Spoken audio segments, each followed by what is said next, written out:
Scholarship विषय इंग्रजी। आज आपण 22वा चॅप्टर बघणार आहोत। पेज नंबर सगळ्यांनी 90 काढा। नवनीत भाग 2 आणि धड्याचं नाव आहे solving puzzles and riddles with the given clues. म्हणजे काय? दिलेल्या सूचनांच्या सहाय्याने शब्दकोडी किंवा कूटप्रश्न सोडवणे। मग आपण डायरेक्ट ह्याच्यावरचे क्वेश्चन घेऊया आणि क्वेश्चन घेत आपण शब्दकोडी कशी सोडवायची ते बघूया। त्याच्यातला पहिला क्वेश्चन आहे select the letter from the given options to replace the star that make two meaningful words. म्हणजे काय? दोन अर्थपूर्ण शब्द तयार करण्याकरिता स्टारच्या जागी किंवा ठिकाणी योग्य अक्षर लिहा। बघा इथं तुम्हाला आडवा एक शब्द सलग होणार आहे, तो एक दिलाय आणि उभा एक शब्द होणार आहे आणि त्या चांदणीच्या जागी स्टारच्या जागी तुम्हाला पर्यायामधलं योग्य ते अक्षर घालून मिनिंगफुल शब्द, कुठला पण शब्द करायचा आहे का तयार, त्याचा अर्थ असला पाहिजे, काहीतरी मिनिंगफुल वर्ड्स तयार करायचा आहे। बघा स्पेलिंग दिले पहिल्या आडव्या लाईनमध्ये STA आणि डॉट किंवा स्टार आणि खाली OAD। मग पर्याय बघा D घालून बघायचे, तिथं STAD होते का? नाही। STAR स्टार आणि ROAD रोड। मग कुठला पर्याय बसतोय आता जवळजवळ? L पण घालून बघितला तर होणार नाही, STAL होणार नाही। G पण घालून बघितला STAG स्टेज, बरोबर का? स्टाज काहीतरी एक वेगळाच अर्थाचा शब्द तयार होते, म्हणजे मिनिंगफुल नाही तो शब्द।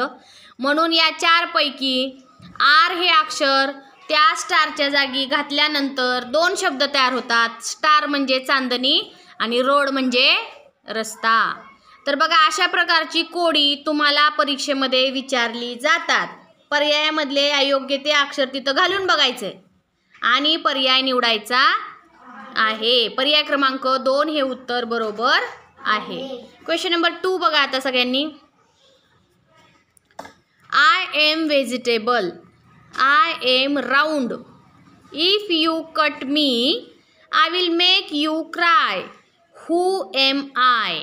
मी भाजी आहे, मी गोलाकार आहे, तुम्ही मला कापले तर मी तुम्हाला रडवीन। मी कोण आहे? Garlic, pumpkin, onion, chilli.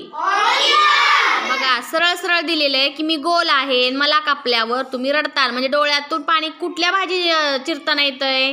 कांदा। ऑनियन म्हणजे कांदा, म्हणून पर्याय क्रमांक 3 हे उत्तर बरोबर। याला म्हणायचं शब्दकोडी किंवा कूटप्रश्न, बरोबर का?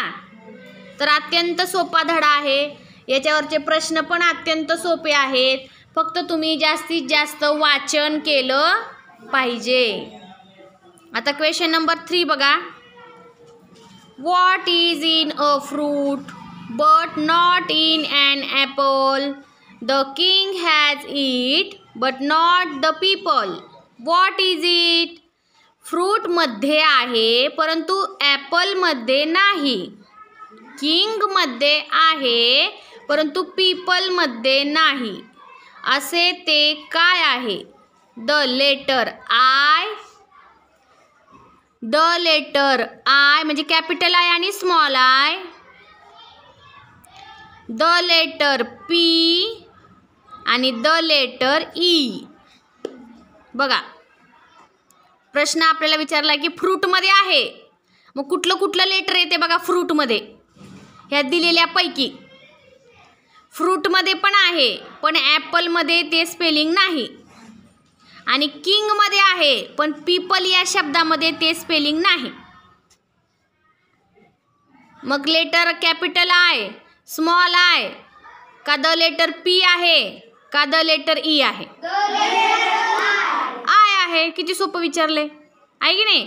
ॲपल आणि पीपल हे दोन शब्द बघा, APPLE आणि PEOPLE, ह्या दोन शब्दांमध्ये कुठलं लेटर दिलेलं नाहीये? ह्या चार पैकी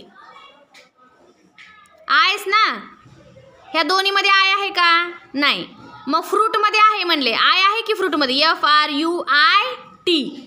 आणि किंगमध्ये KING. ह्या दोन शब्दांमध्ये कुठलंच लेटर आहे मग, आय, स्मॉल आय. म्हणून पर्याय क्रमांक 2 हे उत्तर बरोबर आहे. हा सोपाच प्रश्न होता, फक्त स्पेलिंगमधली अक्षरं शोधायची होती. क्वेश्चन नंबर 4 बघा सगळ्यांनी. I have a face but no eyes. I have 2 hands. I wipe my face all the day. What am I? आता तुम्हाला इंग्लिशमध्ये कळालं नसेल तर तुम्ही काय करायचं, मराठीतला प्रश्न वाचून बघायचा. मला चेहरा आहे पण डोळे नाहीत. मला 2 हात आहेत. मी माझा चेहरा दिवसभर पुसत असतो. मी कोण आहे? पर्याय दिलेत, सन, हँडल, क्लॉक, टॉंग. क्लॉक बरोबर की नाही? 2 हात म्हणजे काय रे क्लॉकचे? 2 काटे असतात ना, छोटा काटा आणि मोठा काटा. ते त्याचे काय आहेत? 2 हात आहेत, म्हणजे हातासारखे भाग आहेत आणि ते काटे फिरतात बरोबर का?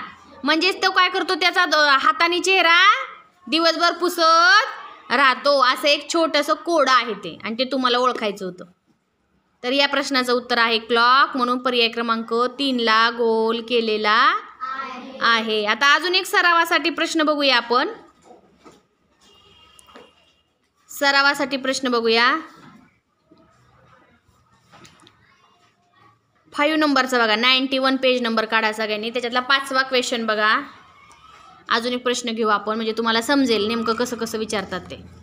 It flies in the sky but it is not a bird. People enjoy playing with it. What is that? आणि पर्याय दिलेत, क्लाउड, एअर, काईट, एरोप्लेन. तो आकाशात उडतो पण पक्षी नाही. त्याच्याशी खेळण्यात लोक आनंद मानतात. मग ते काय आहे असं तुम्हाला कोड विचारले. आकाशात उडतंय आणि आपण त्याच्याशी खेळतो. क्लाउड, एअर म्हणजे हवा, क्लाउड म्हणजे ढग, आणि एरोप्लेन म्हणजे विमान बरोबर का? मग कोणाशी खेळतो आपण? काईट म्हणजे पतंग. बघा, तो आकाशात उडतो पण तो पक्षी आहे का? आणि आपण त्याच्याशी खेळतो. म्हणजे किती छान छान कोडी विचारलीत बघा. अशा प्रकारचे प्रश्न या धड्यावर विचारले जातात. अत्यंत सोपा धडा आहे. तुम्ही जास्तीत जास्त जर प्रश्न सोडवले तर तुम्हाला वाटेल अरे वा किती छान छान प्रश्न आहेत, आम्हाला तर मजा यायला लागली हे सोडवायला. तर सराव करण्यासाठी तुम्हाला पेज नंबर 91, 92, 93, 94 आणि 95 बरोबर. अशा प्रकारे 95 पर्यंत भरपूर प्रश्न दिलेले आहेत. ते तुम्ही सोडवा, पर्याय वाचा, प्रश्न वाचा आणि जास्तीत जास्त सराव करा. जे येणार नाहीत ते प्रश्न मला नक्की 100% विचारा, मी सांगणार आहे त्याची उत्तरं तुम्हाला समजावून. अजून एक क्वेश्चन घेऊया आपण. 2019 साली विचारलाय बघा. पेज नंबर सगळ्यांनी 95 काढा. शेवटचा प्रश्न घेऊया याच्यातला 36वा 36 नंबरचा प्रश्न आहे. 2019च्या प्रश्नपत्रिकेत विचारलेला प्रश्न आहे. तर बघा, solve the riddle.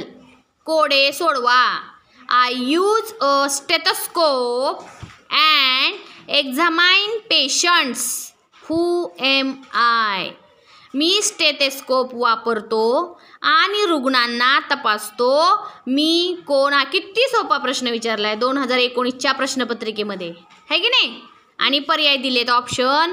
A mechanic, उच्चार करा त्याचा, मेकॅनिक, अ पॉटर, अ कॉबलर आणि अ डॉक्टर. काय करतो डॉक्टर?